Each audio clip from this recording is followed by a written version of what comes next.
السلام علیکم جی، میرا نام زکریا ہے اور آپ مجھے ایک بار پھر دیکھ رہے ہیں نشتر نیوز کے اوپر۔ ہماری جو پاکستان کا جو آئین ہے اس کے آرٹیکل 140A بلدیاتی حکومت کے حوالے سے یعنی مقامی حکومت کے حوالے سے جو لکھا گیا ہے وہ میں پہلے آپ کو انگریزی میں پڑھ کے سنا دیتا ہوں اور اس کے بعد میں اس کا اردو ترجمہ بھی آپ کے لیے کر دوں گا۔ یہ ہے جی 140A local government each province shall by law establish a local government system and devolve political, administrative and financial responsibility and authority to the elected representatives of the local governments۔ اس کا مطلب یہ ہوا کہ ہر صوبے کی جو حکومت ہے وہ قانونی طور پہ اس بات کی پابند ہے کہ وہ ایک بلدیاتی حکومت قائم کرے اور مالیاتی، انتظامی اور سیاسی معاملات گراس روٹ لیول کے جو بلدیاتی نمائندے ان کو ٹرانسفر کرے۔ یہ ہمارے پاکستان کے آئین میں لکھا ہوا ہے۔ 26 نومبر والے دن ہماری سندھ اسمبلی میں ایک بل پیش کیا گیا ہمارے جمہوریت کے جو چیمپئن ہے پاکستان پیپلز پارٹی کی طرف سے، جسے بلدیاتی ترمیمی ایکٹ کہا گیا۔ اس ایکٹ کے اوپر جب میں نے وہ ایکٹ آپ دیکھیں گے اگر تو آپ کو مل جائے گا، بہت ساری نیوز ویب سائٹس کے اوپر بھی لگا ہوا ہے، تو اس کا جو خلاصہ ہے وہ میں آپ کو بڑا مختصراً بتا دیتا ہوں تو تھوڑا سا آپ کو اندازہ ہو جائے گا کہ یہ ہوا کیا ہے ہمارے ساتھ، کراچی کے ساتھ خاص طور پہ۔ 2013 میں جب پاکستان پیپلز پارٹی اور ایم کیو ایم، یہ جو ایم کیو ایم بہادرآباد ہے، جو اس وقت تک ایم کیو ایم بہادرآباد نہیں بنی تھی بلکہ وہ الطاف حسین کے ہی کنٹرول میں تھی، تو 2016 کے اندر یہ لوگ الگ ہوئے۔ تو 2013 میں جب پاکستان پیپلز پارٹی اور ایم کیو ایم کی مشترکہ حکومت نے ایک معاہدے کے تحت کچھ بلدیاتی اختیارات صوبائی حکومت کو ٹرانسفر کر دیے۔ اس کا ذمہ دار کون ہوا؟ جو متحدہ قومی موومنٹ، جو ابھی میں آپ کو بتاتا ہوں کہ یہ اب ان کا کیا سٹانس ہے۔ یہ اس وقت اتحادی تھے پاکستان پیپلز پارٹی کے۔ تو جو اختیارات جو ٹرانسفر کیے گئے صوبائی حکومت کو، اس میں public transport, mass transit system, solid waste management, disaster management, Malir development authority, motor vehicle tax, ماحولیات، لیبر، سپورٹس اینڈ کلچر، مقامی حکومتیں اور دیہی ترقی، excise and taxation, Lyari development authority, K M C کے علاوہ تمام ہسپتال، فشریز، شہری دفاع اور بہبود آبادی۔ یہ 2013 میں جی، جس کے بعد ہمارے میئر وسیم اکرم صاحب باقی اپنے پورے ٹینیور میں یہ روتے رہے کہ جی مجھے اختیار نہیں ہے، اختیار نہیں ہے، اختیار نہیں ہے۔ تو بھائی وہ تو اختیار اپنے ہاتھوں سے جا کے دے کے آئے تھے، تو ان کا بنتا نہیں تھا، لیکن بہرحال سیاست ہے یہ، اس میں تو سب کچھ چلتا ہے۔ عوام ہماری اتنی معصوم ہے، ان کو پتہ ہی نہیں چلتا کہ کیا ہو رہا ہے کیا نہیں ہو رہا، کس نے ان کے ساتھ کیا کر دیا۔ تو اب یہ جو نئی ترمیمی ایکٹ پیش ہوا ہے، میں ایک ایک کر کے اس کے پوائنٹس آپ کو بتاتا ہوں اور یہ کوشش کرتا ہوں کہ تھوڑا سا آپ کی سمجھ میں آ جائے کہ اس میں ہوا کیا ہے، کیونکہ کافی جو یہ بل وغیرہ ہوتے ہیں، حکومتی کاغذات ہوتے ہیں، کافی ٹیکنیکل زبان ہوتی ہے۔ مجھے بھی ٹائم اس لیے تھوڑا سا لگ گیا کہ میں سمجھنے میں تھوڑا مجھے ٹائم لگ گیا۔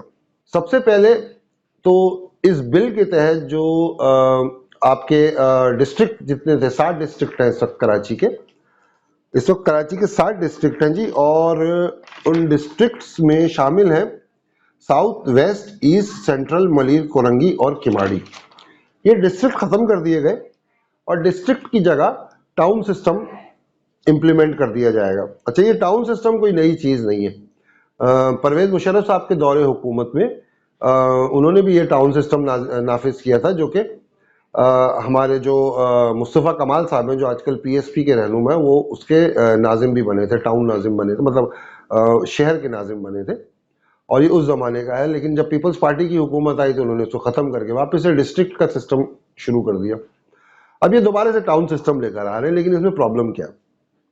اس میں پرابلم یہ ہے جی کہ اس جو نئے ترمیمی ایکٹ میں یہ لکھا ہوا ہے کہ ہر ٹاؤن کی جو آبادی ہے وہ 5 لاکھ سے لے کے 7.5 لاکھ تک ہوگی، یعنی ایک ٹاؤن میں 5 سے لے کے 7.5 لاکھ تک جو لوگ ہیں وہ رہیں گے، تو وہ ایک ٹاؤن کہلائے گا۔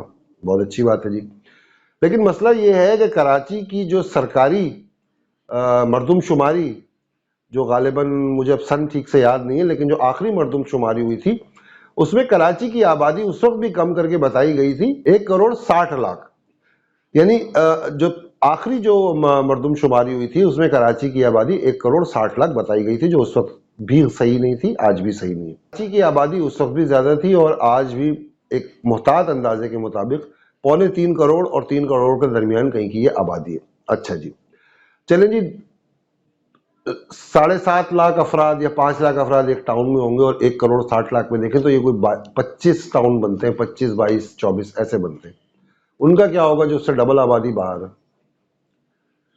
इसका मतलब ये हुआ कि कराची की मर्दमशुमारी बल्दियाती इलेक्शन से पहले दोबारा होनी चाहिए और सही होनी चाहिए, ठीक है जी, ताकि ये पता चले कि इस शहर में लोग कितने रहते हैं, ताकि जो वसाइल हमारे पास हैं जो इस शहर को दस्तयाब है, सबसे ज्यादा टैक्स पे करने वाला शहर जो पूरे पाकिस्तान को चलाता है, उसके वसाइल उसके टैक्स के हिसाब से दिए जाएं। ये एक छोटी सी बात है, लेकिन ये नहीं होगी मर्दमशुमारी। आप देख लीजिएगा 1 करोड़ और 60 लाख के ऊपर ये इलेक्शन करवा दिए जाएंगे और हम वहीं खड़े हुए होंगे, हमारे पास मतलब वसाइल की तकसीम ही सही नहीं होगी तो हमें क्या मिलेगा। अच्छा, दूसरा जो मसला इसमें सामने आया है कि 2013 में जो इन लोगों ने इख्तियारात MKM वालों ने या शहर कराची के जो वाली वारिस हैं उन्होंने बड़ी हंसी खुशी अपनी इत्तेहादी जमात उस वक्त की पाकिस्तान पीपल्स पार्टी को दे दिए। अब क्या हुआ, अब जो बिल आया है उसमें भी आपके लिए मैं बता दूं कि कौन कौन सी चीजें बल्दियाती नुमाइंदों के पास से जा चुकी है या चली जाएगी। अभी मैं आपको बताता हूं 2021 का जो सिंध तरमीमी बल्दियाती एक्ट है उसमें जो पाकिस्तान पीपल्स पार्टी की जमहूरी हुकूमत ने जिन डिपार्टमेंट्स को सूबाई हुकूमत में ले लिया, उसमें Karachi medical and dental college, infectious diseases यानी इन्फेक्शियस बीमारियां, अब्बासी शहीद अस्पताल, सरफराज शहीद अस्पताल, लेप्रेसी अस्पताल, सोबराज मैटरनिटी होम, स्पेंसर आई क्लिनिक, स्पेंसर आई हॉस्पिटल और वो जो दीगर जो तिब्बी इदारे हैं जो कि KMC चलाती थी। इसके अलावा दूध सप्लाई स्कीम, पैदाइश, अमवात और शादियां, गैर मनकूला जायदाद का टैक्स, बुनियादी सेहत के मराकज, अस्पताल, dispensaries, medical aid, medical education यानी जो मेडिकल कॉलेजेस हैं उनको, जिसमें मेरा ख्याल है DMC, SMC और ये जो दूसरे जो मेडिकल के तालीमी इदारे हैं ये चले गए अब सूबाई हुकूमत के बाद। प्राइमरी तालीम, लाजमी तालीम और उसके मुतालिक तमाम उमूर, फूड और ड्रिंक्स के मुतालिक कानून साजी। इसके अलावा वाटर एंड सेवरेज का जो इंतजाम है वो भी सूबाई हुकूमत के पास जा चुका है, मास्टर प्लान जा चुका है, सॉलिड वेस्ट मैनेजमेंट भी जा चुकी है। तो अब जो हमारे मेयर और इस हुकूमत जो नई जो भी आएगी बल्दियाती हुकूमत, उसके पास मेरे ख्याल से अलावा पब्लिक टॉयलेट साफ करने के कोई और काम है होगा नहीं, क्योंकि सारे काम तो गए सूबाई हुकूमत के पास। तो इन बल्दियाती नुमाइंदों का फायदा क्या, ये करेंगे क्या। अच्छा, दूसरा जो काम माशाल्लाह से बहुत बारीक उतारा गया हमारी जमहूरी हुकूमत ने, बड़ी जबरदस्त जमहूरी हुकूमत है, जमहूरियत का दावा है इनका भाई, मतलब जमहूरियत के चैंपियन है ये लोग। तो इलेक्शन ऑफ मेयर, अब जो मेयर साहब पहले इलेक्ट होते थे वो होता ये था कि जितने भी यूनियन काउंसिल के जो मेंबरान होते थे वो हाथ जो है वो अपना खड़ा करके जो है वो मेयर को सेलेक्ट करते थे। अब ये सिस्टम खत्म हो गया। अब यूनियन काउंसिल का जो चेयरमैन होगा, यानी कि ये 25-26 जो भी चेयरमैन होंगे वो एक खुफिया बैलेटिंग के जरिए मेयर को सेलेक्ट करेंगे। एक जमहूरियत का दावा रखने वाली जमात खुफिया बैलेटिंग क्यों करा रही है, ये आप सोचिए। इसका मतलब ये है कि कराची के पास से, जो कि एक ऐसा शहर जिसके पास जो जनाब इस वक्त लिटरली अगर देखा जाए तो पाकिस्तान को जो सबसे ज़्यादा टैक्स दे रहा है, पाकिस्तान के जो अखराजात पूरे कर रहा है, वो ये शहर, बदनसीब शहर, यतीम शहर पूरा करके दे रहा है। मगर उसके बदले 26 नवंबर को इस शहर के हुकूक, जो इस शहर का हक है कि भाई अगर मैं घर पे पैसे दे रहा हूँ 1000 रुपये तो मुझे नाश्ता पानी तो मिलना चाहिए। नाश्ता पानी तो छोड़िए, यहाँ तो सब कुछ गया हाथ से, कुछ नहीं मिलेगा आपको।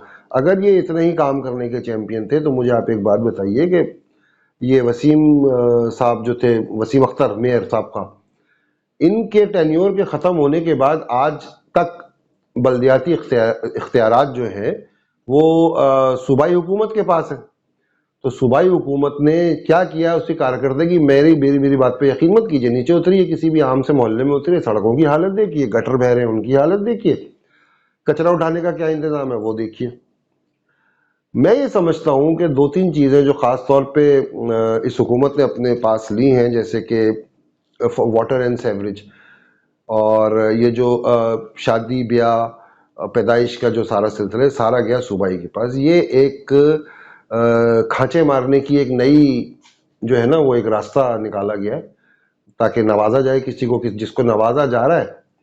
अभी पिछले दिनों जो है वो कराची के जो मैट्रिक पास बच्चे थे, कराची के मैट्रिक पास बच्चे, उनके लिए एक शाह ने मतलब बेनियाजी से एक नया सिस्टम निकाल दिया महकमा तालीम ने कि जी जो कराची के बच्चे हैं वो भी जाके डोमिसाइल बने। जाके लाइनें देखिएगा जरा, देखते आप अगर, वो तो खैर खत्म हो गया, जब थोड़ा शोर मचा तो खत्म हो गया कि भाई कराची के बच्चों को डोमिसाइल की क्या जरूरत है, वो भी इंटरमीडिएट में। प्रोफेशनल कॉलेजेस में तो चले इन्होंने कोटा सिस्टम लगाया हुआ है, वो समझ में आती है बात। इस वक्त जो है कराची की जितनी बड़ी जमातें हैं, खास तौर पे जमात इस्लामी जिनकी तारीफ करना यहाँ पे बनता है, वो शुरू दिन से ठीक है, उनके पीछे इस वक्त आवाम नहीं आ रही, उनका नैरेटिव बाय नहीं हो रहा जमात इस्लामी का, लेकिन वो कुछ ना कुछ करके एहतजाज कर रहे हैं, अपना एहतजाज रिकॉर्ड करा रहे हैं, और ये बहुत अच्छी बात है।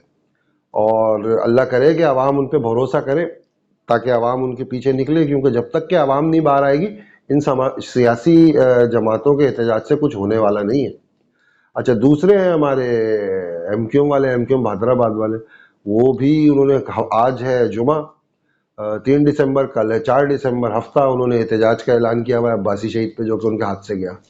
अब्बासी शहीद भी गया, सिंध हुकूमत के पास गया, तो वो कल एहतजाज कर रहे हैं। तो भाई आपने तो खुद 2013 में अपने हाथों से इख्तियारात दिए थे, अब काहे का एहतजाज।